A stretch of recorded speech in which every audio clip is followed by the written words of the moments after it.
नमस्कार दोस्तों, मेरा नाम बीरू द्विवेदी है। मैं आपका अपनी YouTube channel Biru Dwivedi education hub पर हार्दिक स्वागत करता हूं। दोस्त, आज हम बात करेंगे 1857 की जो क्रांति हुई थी उससे संदर्भित 20 टॉप क्वेश्चनों की। तो आइए शुरू करते हैं दोस्त। पहला क्वेश्चन है 1857 की क्रांति सर्वप्रथम कहाँ से प्रारंभ हुई थी? तो जो 1857 की क्रांति का जो प्रारंभ हुआ था वो हुआ था मेरठ से।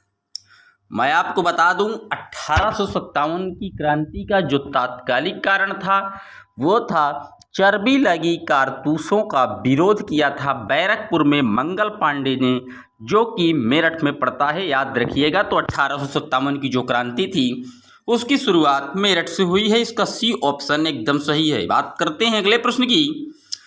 नीचे जो सूची आप देख रहे हैं इसका कौन सा जो सही उत्तर है, मतलब मिलान कीजिए। तो मैं आपको मिलान कराए देता हूं। जो लियाकत अली थे इन्होंने जो नेतृत्व किया था यह इलाहाबाद से किया था, याद रखिएगा। बात आई है बेगम हजरत महल की। तो आपको पता है बेगम हजरत महल ने कहाँ से नेतृत्व किया था? अवध से। और अजीमुल्ला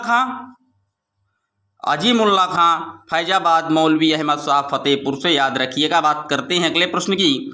1857 के विद्रोह का प्रतीक क्या था? तो जो 1857 के विद्रोह का प्रतीक था वो था कमल और रोटी।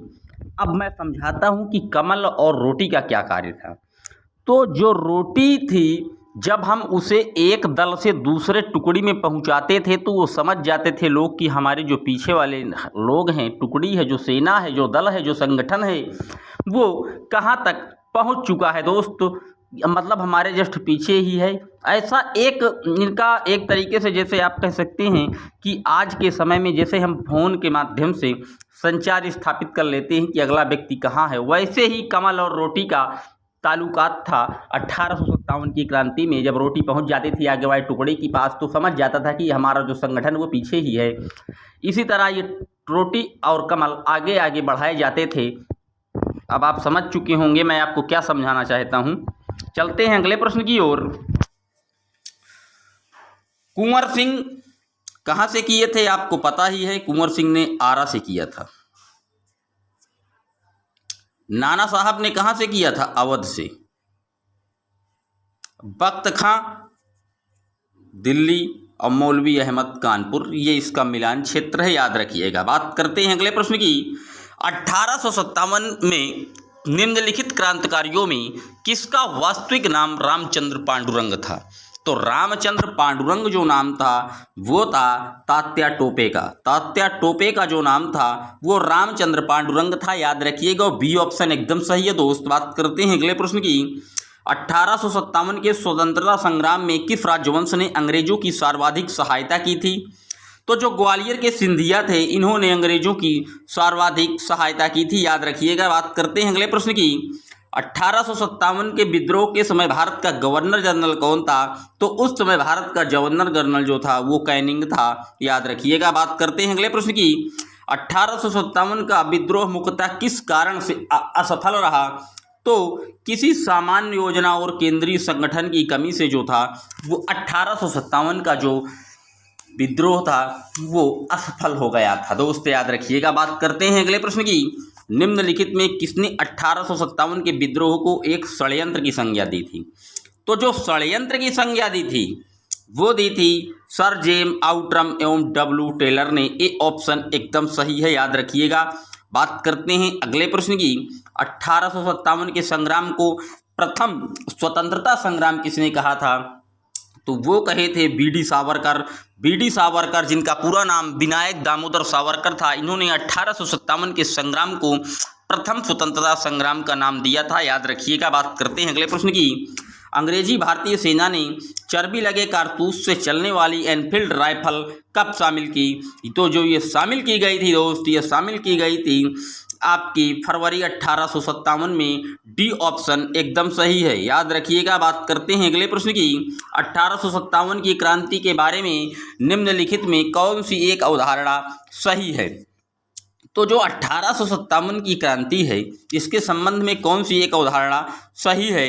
तो इसकी जो अवधारणा थी, इसने जो भारत में ईस्ट इंडिया कंपनी के शासन प्रणाली को मृतप्राय बना दिया था, याद रखिएगा। बात करते हैं अगले प्रश्न की। 1857 के स्वतंत्रता संग्राम से संबंधित पहली जो घटना थी वो थी सैनिकों का दिल्ली के लाल किले पर पहुंचना। अब आप कहेंगे कि पहली घटना तो मेरठ में हुई थी, चर्बी लगे कारतूस का, तो इस विकल्पों के अनुसार 1857 की स्वतंत्रता संग्राम से जो संबंधित पहली घटना थी वो सीधे वही थी सैनिकों का। फिर धीरे धीरे वहां से बैरकपुर से निकलने के बाद सैनिक जो है वो दिल्ली के लाल किले तक पहुंच गए थे धीरे धीरे। दोस्त याद रखिएगा, इसका सी ऑप्शन एकदम सही है। बात करते हैं अगले प्रश्न की। 1857 के स्वाधीनता संग्राम की वीरांगनी कही जाने वाली महारानी लक्ष्मीबाई का जन्मस्थली कहाँ है?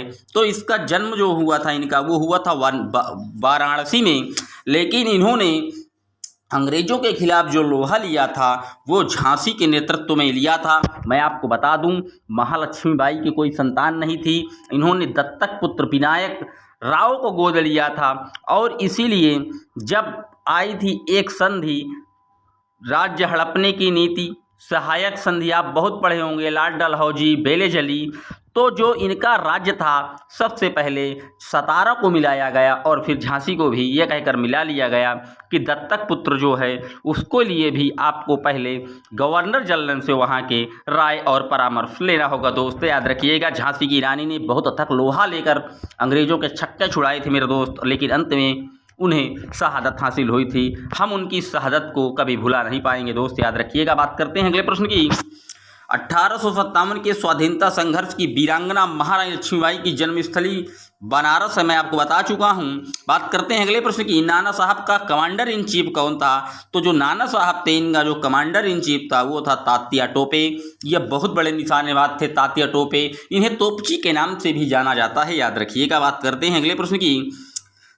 कथित प्रथम राष्ट्रीय स्वतंत्रता संग्राम न प्रथम न राष्ट्रीय और न ही स्वतंत्रता संग्राम था, ये जो कथन है ये किनका कथन है? तो ये कथन है आरसी मजूमदार जी का। ए ऑप्शन एकदम सही है।